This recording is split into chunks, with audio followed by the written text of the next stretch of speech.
Hey, welcome. This is Sarah Parker at Tame the Brain. So, first of all, I want to share with you what I teach kids about the brain that's so easy, and yet people don't know this stuff, and it can make all the difference in the world.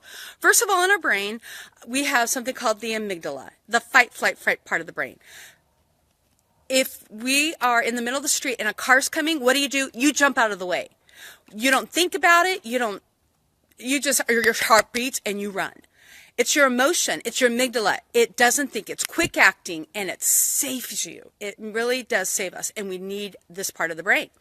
The other part of the brain I want to talk about is the prefrontal cortex. It's the reasoning, looking at all the situation, making a really great decision part of the brain.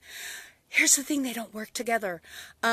So we want that amygdala to work, because if we were having our prefrontal cortex and a car's coming, like, oh, what is a good strategy for me to get out of the way of a car? I think I better walk over. Okay, that takes too long. You need something that motivates you quickly. That's the amygdala.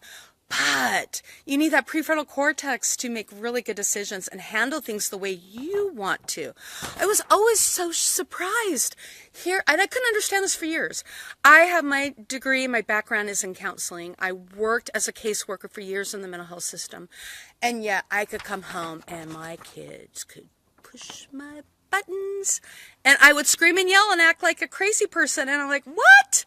I am not like, I can handle everybody so well. What the crud? I know that that's not the right way to handle things, because, if they do something wrong and you're all calm, and then eventually you push and lose it, and then you're like, crud, I have to apologize, and yet I can't teach them what they did was wrong. Anyway, it's not a great thing. So I didn't understand for years about this amygdala and prefrontal cortex, and now I do, and it really helps, because like, whoa, I recognize, hey, I am in my amygdala, and I try to calm it down before I make any kind of decision. Or if I see that my child or spouse or significant other or a teacher, coworker, or whoever, friend is there, I try to go, whoa, they won't be able to reason. Now's not the time to have a conversation and try to problem solve. We got to get that. Calm down first, and then they'll be more in their prefrontal cortex. We can have a better conversation. Okay, super easy, but so life-changing to know this. I wanted to explain that first, because now I'm going to go through the 5 ways to rewire our brain, because basically they're ways to kind of calm down the amygdala, help you to get in your prefrontal cortex so you can make great decisions.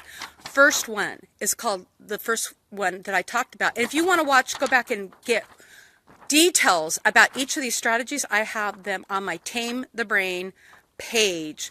Go through and look at the 5 videos. It'll tell you the strategy and what the brain science, why it works. Okay, and they're about 5 to 7 minutes each. This is going to be longer because I'm doing a summary of all of them. First one, label your emotions. Just by saying, hey, I feel angry, I feel sad, blah, blah, blah, it takes it from your amygdala to your prefrontal cortex, and automatically starts regulating your emotions. That's all, just labeling them. Brain science actually shows that. Here's the thing, in the United States, we're not used to that. So if I say, how are you? You're going to say, fine, because we don't label our emotions. We don't really tell people how we really feel. We're not used to it. I actually lived in a country where they did label their emotions, and if you said, how are you? They tell you. And it was kind of strange, but they're advanced in brain science, that it works. It puts in a different part of the brain, and if nothing else, you could just label, and they've done studies where you just say, I'm scared, I'm scared, I'm scared, and they were able to move forward more than if they used a lot of other strategies. It works, okay? It's another part of the brain. You either write it down or label it, say it out loud, but it's not just staying in your brain. You put it out there.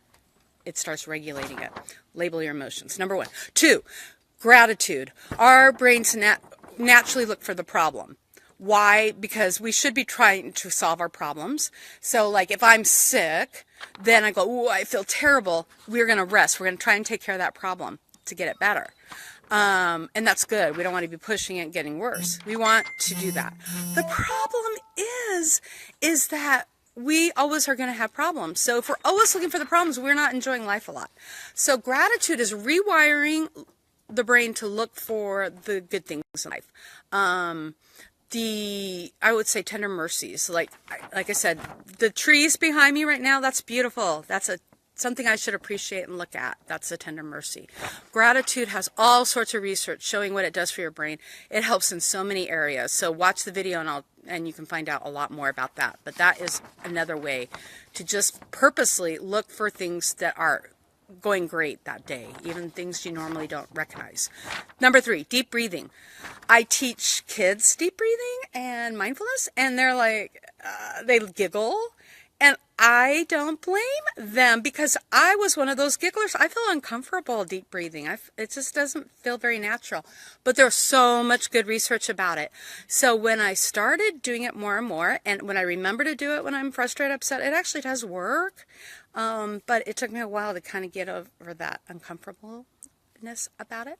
So read what it does. If you're like how I was and feel kind of weird doing that and it just doesn't seem like it makes sense, watch my video on deep breathing and listen to the research. It's crazy. Or just Google it. It's amazing.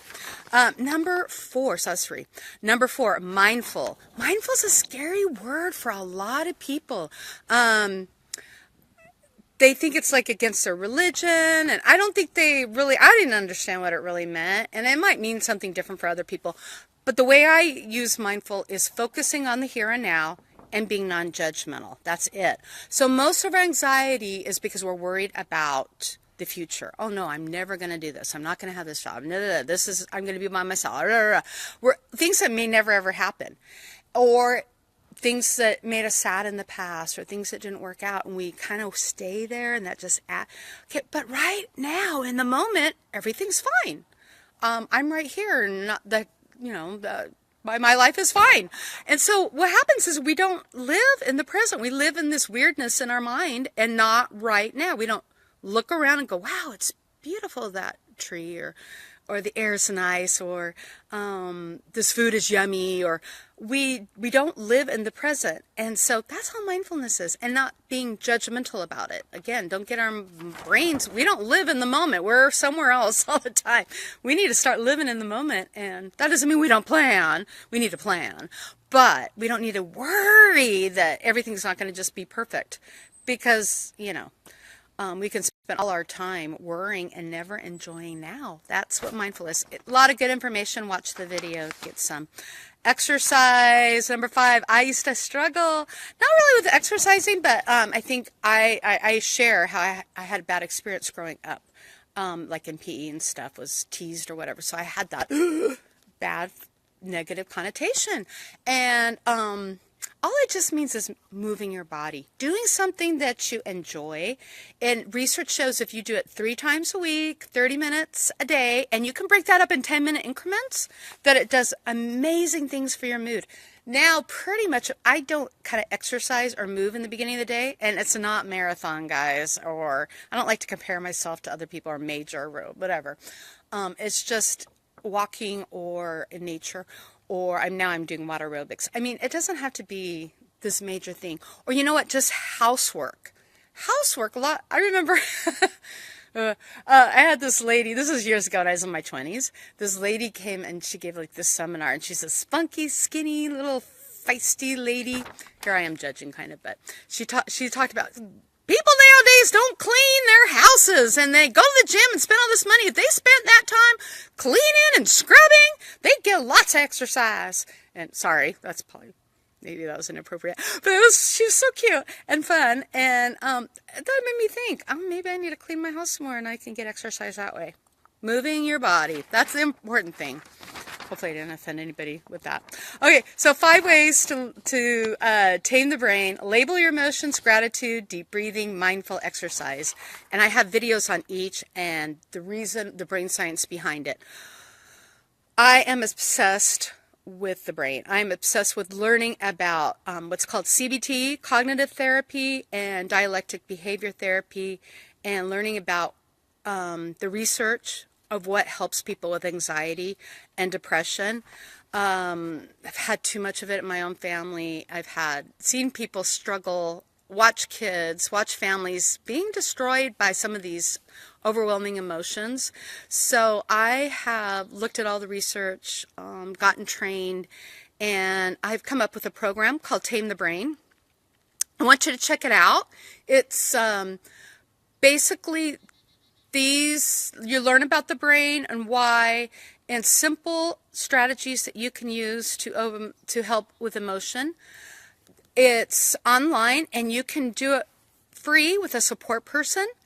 And you get, after you do the 9 challenges, and they're easy things to do, you can do them once a week, I say, and then, or I can support you on Facebook. After that, you get $50 back. And right now, I am running a winter special. I'm doing this until February, I think 12th, Monday, February 12th. So the special will go off, I think it's like on February 10th. And I'm going to have $60 off right now. And on February 10th, I'm going to start, I have a Facebook support group. So I go on there in this private, it's a very private group. I have to add you on privately if you've joined the class. And I'll go through 1 challenge a week, and I will tell you how I'm doing and what I'm doing. And hopefully you'll join in if you're comfortable. If not, you'll read what I'm saying, and it kind of motivates you. We can do it together. Or you could do it on your own, because you have instant access to the class if that doesn't work for you. But this is a great way to get you could do it with your loved ones. Some of your like 13, 15 young adults might not go to counseling or do this other things, but this might be perfect for them. These are strategies that have been shown to work, and they have helped me immensely. I've gone through things that I didn't think I would have to, and I've been able to survive a lot because I've learned these strategies. Some of them are taught in groups with people with severe, highly suicidal people with borderline personality disorder. And so sometimes they're hard to get in unless you have that certain diagnosis. But these are, they're learning them more and more in schools and stuff. But I wanted to make sure that everyone who needed it had access. It's too hard to go through life without getting the help that you want, or learning these simple things that can make a huge difference. So yeah, Tame the Brain, check it out. I go on my landing page, see if it's something that might help you. Running a special right now, 9 challenges, about an hour, less than an hour to do a week, and they're based on DBT, that's dialectic behavior therapy, cognitive therapy, brain science. It's all kind of mixed, what I've learned and studied from the best of them and worked with people to see what works. Anyway, Tame the Brain, Sarah Parker. Join my page, and I'll give you a link to the videos and also a link to this class, because I really hope you join me. For me, these skills have been life-changing, and I hope they will for you too. All right, thanks. Bye-bye.